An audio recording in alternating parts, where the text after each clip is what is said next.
Hello and welcome to UIDHTML guys. तो पहुंच चुके हैं चैप्टर नंबर 24 में। तो यहाँ पर हमारे पास है पुश मेथड और पॉप मेथड जो कि एरे का मेथड है। ये क्यों ज़रूरत पड़ता है? कई बार ऐसा होता है कि मान लीजिए इंटरनेट से कोई डेटा आया और आप चाहते हैं कि डेटा में कुछ एंटर करके फिर सर्वर को हम भेजें और डेटाबेस में जाके सेव हो जाए।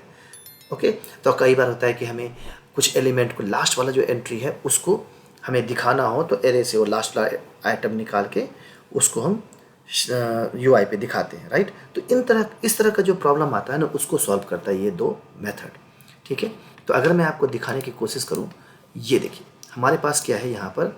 ये जो बॉक्स आप देख रहे हैं, इसे आप मान के चलिए कि एक स्टैक है, इसको हम स्टैक कहते हैं।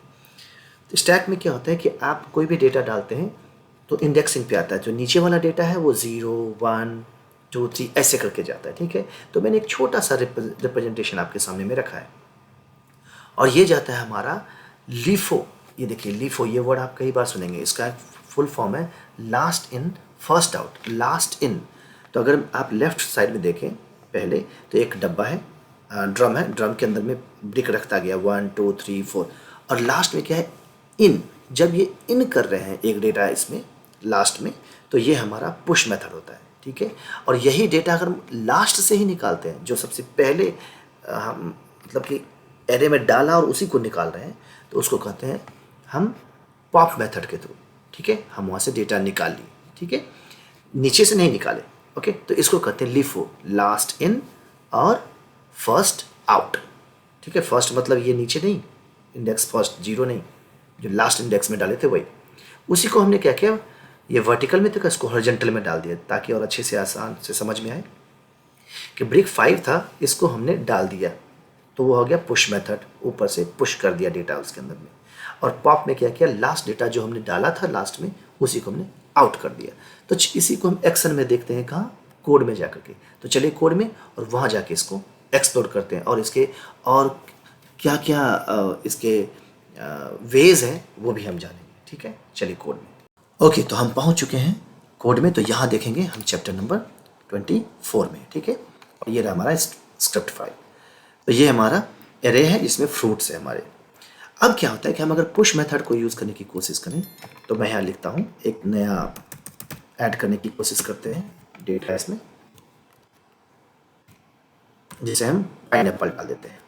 ठीक है, और पाइनएप्पल डालकर इसको मैं console.log करता हूँ, इसको एरे को, इसी एरे को मैं कंसोल में डालता हूँ।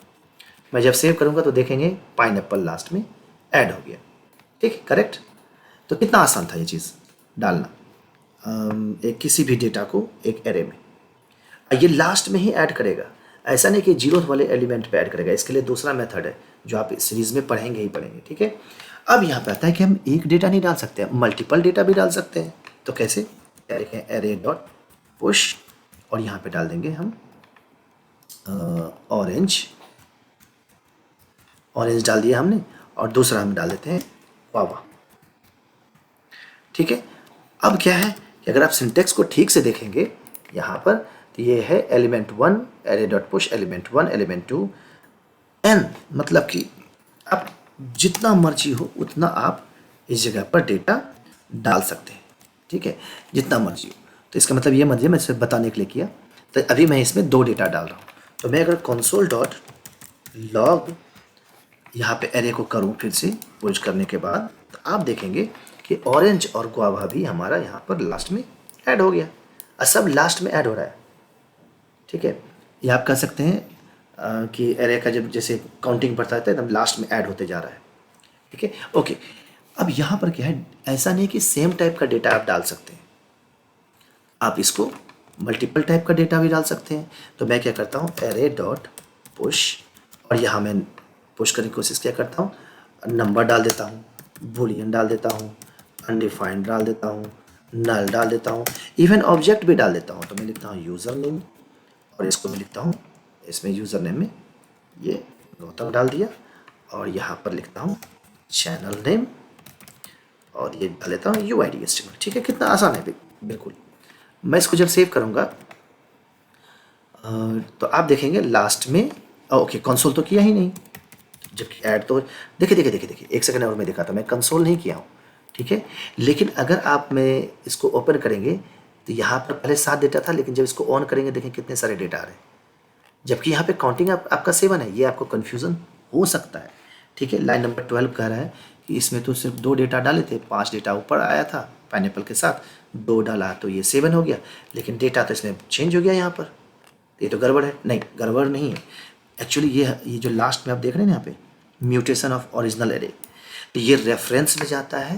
तो अब ज़रा सोचिए कि अगर मैं इसको console.log यहाँ करता हूँ इस जगह पर लाइन नंबर 19 में एरे को, तो आपको तो वो डेटा देगा लाइन नंबर 19 में सारा 12 डेटा। लेकिन जब रेफरेंस में होता है तो अगर एरे में अगर चेंज करते हैं म्यूटेशन के चलते, तो वो सब जगह चेंज करता है। तो सबसे पहले यहाँ डेटा क्या दिया, लाइन नंबर 8, उसने बताया कि 5 डेटा है, ठीक है, उसने पाइनएप्पल तक शो कर दिया। उसके बाद क्या हुआ, यहाँ देखा आपने लाइन नंबर 12, उसने ऑरेंज और गुआवा डाल करके शो कर दिया, ठीक है। लेकिन जब यहाँ पर हमने एक्स्ट्रा डेटा और डाला तो हुआ यूँ कि इसने 12 डेटा तो दिखाया, लेकिन रेफरेंस के चलते इसके भी डेटा को चेंज कर दिया, ओरिजिनल डेटा ही चेंज कर दिया। तो जब ओरिजिनल डेटा चेंज कर दिया तो ओरिजिनल डेटा तो यहाँ भी कंसोल हो रहा है, तो जब आप इसको ओपन करेंगे तो आपको सारा डेटा मिलेगा। यही कारण है, ठीक है। तो घबराइएगा नहीं इस जगह कि हम यहाँ पे 7 डेटा दे रहा है, लेकिन यहाँ देख रहे हैं तो हमारा टोटल 12 डेटा दे रहा है। होप ये भी मैं आपको क्लियर कर दिया, करेक्ट। तो अब हम आते हैं पॉप मेथड के साथ क्या होता है कि जब पॉप मेथड यूज़ करते हैं तो किसी एरे से आप एक डेटा स्टैक से लास्ट में फर्स्ट इन, आप कहते हैं फर्स्ट इन फर्स्ट आउट अगर कह सकते हैं यहाँ पर, तो जो आपने लास्ट में ऐड किया वो डेटा आपको निकाल के देता है, वो डेटा आपको रिटर्न में दे देता है, ठीक है। जैसे कि अगर मैं यहाँ लिखता हूँ कॉन्स्ट और यहाँ लिखता हूँ एरे डॉट मैं लिखता हूँ लास्ट एंटर्ड डेटा, या लास्ट एंटर्ड डेटा ने लास्ट पुश्ड डेटा लेता हूँ, जो लास्ट में आपने पुश किया था डेटा वो, और मैं लिखता हूँ एरे डॉट पॉप। बस इसमें और कुछ डालना ही नहीं है, कुछ नहीं डालना है, सिर्फ एक मेथड है यहाँ पर। अब इसको लिखते हैं console.log, तो ये आपको क्या देगा, लास्ट में जो पुश किया है डेटा, तो आपने अभी देखा जाए लास्ट में कौन सा डेटा पुश किया है, तो पुश करने के बाद ये तो लास्ट होगा नहीं, क्योंकि ये 12th एलिमेंट देखिए क्या है, यानी कि 11th नंबर पे ये एक ऑब्जेक्ट है जो ये लास्ट डेटा आपका यहाँ पर था, यही ना। काउंटिंग इंडेक्स बढ़ता गया ना, 5 के बाद 7 के बाद 8 9 10 11 12, तो 12वां डेटा दे देगा। जब इसको मैं सेव करता हूँ तो देखिए आपको एक ऑब्जेक्ट दे दिया लास्ट में, इस पर आपको जो काम करना है कर सकते हैं इस जगह पर। इस तरह से आप लूप में भी आप हर बार डेटा निकाल सकते हैं। लेकिन जब इसके बाद आप console.log एरे करेंगे जो आपका ओरिजिनल डेटा है, तो ओरिजिनल डेटा में आपको वो नहीं मिलेगा। तो इसने क्या किया, ओरिजिनल एरे को भी मॉडिफाई कर दिया। इसका मतलब पॉप और पुश दोनों ओरिजिनल एरे को ऑल्टर करता है, म्यूटेट करता है, ठीक। वही चीज़ हमने यहाँ पर आपको बता दिया, ठीक है।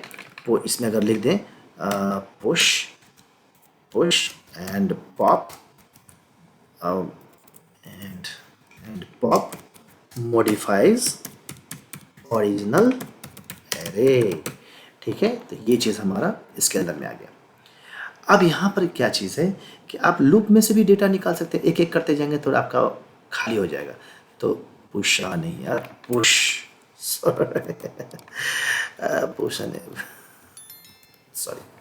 तो जैसे कि अगर मैं यहाँ पर एक लूप चलाता हूँ, एक नॉर्मल सा लूप, मैं फॉर लूप यूज़ करने की कोशिश करता हूँ।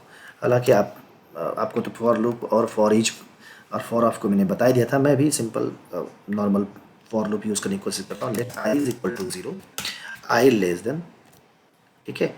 और मैं एक काम करता हूँ ना, लास्ट एलिमेंट जो होता है मैं उधर से इसको लेंथ मिलेगा, उल्टा करते हैं, कुछ नया सीखने को मिलेगा। एरे डॉट लेंथ जितना हो, 10 लेंथ है उसका स्टार्ट करो वहाँ से, एरे डॉट लेंथ और आई इज़ ग्रेटर देन 0, ये मैं करता हूँ। और मैं करता हूँ आई माइनस माइनस। तो ये अगर मैं console.log करूँगा तो हमें क्या देगा डेटा, देखिए console.log आई, सिंपल आई कर रहा हूँ कि तब को आपको पता चलेगा डेटा कैसे निकालेंगे। मैं इसको सेव करता हूँ। सेव में देखिए क्या दिया, यहाँ दिया 11 10 9, ऐसे उल्टा रीडिंग चल गया हमारा। अब इसी जगह पर हम तो रीडिंग चल रहा है, मैं इसको करता हूँ पॉप, क्या है एरे डॉट पॉप, ठीक है। ये किया और इसको जो डेटा रिटर्न हमको देगा मैं उसको क्या करता हूँ, कंसोल कर देता हूँ, कंसोल डॉट लॉग में हम इसके एरे डॉट पब जो भी डेटा आए प्लीज़ उसको कंसोल कर दो। ठीक है, बस इतना ही किया। मैं इसको सेव करता हूँ। देखिए क्या दे दिया इसने, उल्टे तरफ से।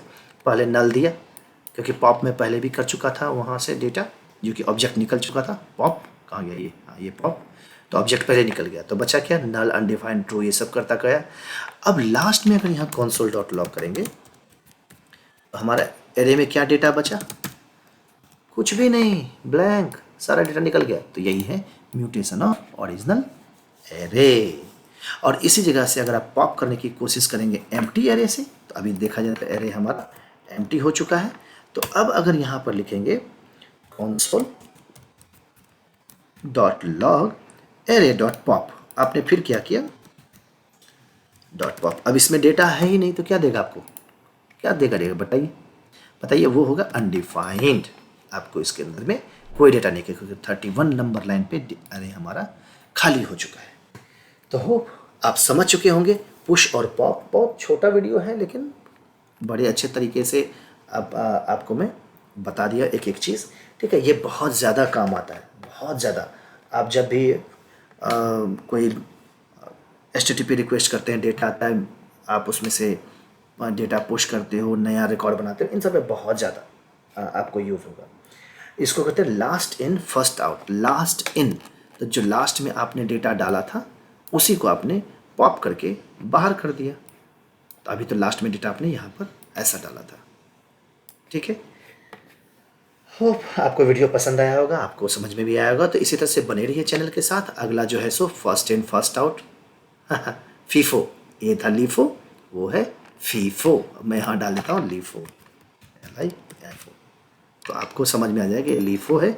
और फर्स्ट इन फर्स्ट आउट का क्या है वो आप अगले वीडियो में दिखेगा। तो मिलते हैं नेक्स्ट वीडियो में, तब तक के लिए बाय बाय। मजा आएगा। मजा आया। और मैं ये जो मजा है हिंदुस्तान के हर व्यक्ति को देना चाहता हूं।